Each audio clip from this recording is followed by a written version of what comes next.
ಈ ಗಾಡಿ ಇವತ್ತು ರಿಸ್ಟೋರೇಷನ್ಗೆ ಹೋಗ್ತಾ ಇದೆ. 10 ದಿನದಿಂದ ಮನೆ ಹತ್ರನೇ ನಿಂತಿತ್ತು ಗಾಡಿ.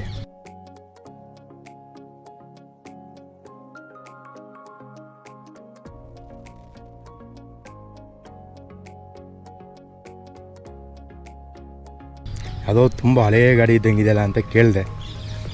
ತುಂಬ ಇಂಟ್ರೆಸ್ಟಿಂಗ್ ಅನಿಸ್ತು ಗುರು ಗಾಡಿ ಬಗ್ಗೆ. ಅದಕ್ಕೆ ಒಂದು ವೀಡಿಯೋ ಮಾಡೋಣ ಅಂತ ಎತ್ಕೊಂಡ್ಬಂದಿದ್ದೀನಿ. ಸೊ ಇವತ್ತು ಹಿಂಗಿದೆ, ಇನ್ನೊಂದು 3 ತಿಂಗಳಾದಮೇಲೆ ಇದು ಫುಲ್ಲು ರಿಸ್ಟೋರ್ ಆಗಿರುತ್ತೆ. ಸೊ ಹಿಸ್ಟಾರಿಕಲ್ ಬಿಲ್ಡಿಂಗ್ ಪಕ್ಕದಲ್ಲಿ ನಿಲ್ಸ್ಕೊಂಡು ವೀಡಿಯೋ ಸ್ಟಾರ್ಟ್ ಮಾಡ್ತಾಯಿದ್ದೀನಿ. ಇದು Toyota Etios Liva GD.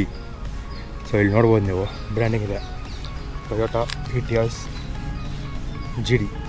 So GD ಅಂದರೆ ಗ್ಲೋಬಲ್ ಡೀಸೆಲ್ ಅಂತ. ಇದು ಬಂದು 2013 ಮಾಡಲು.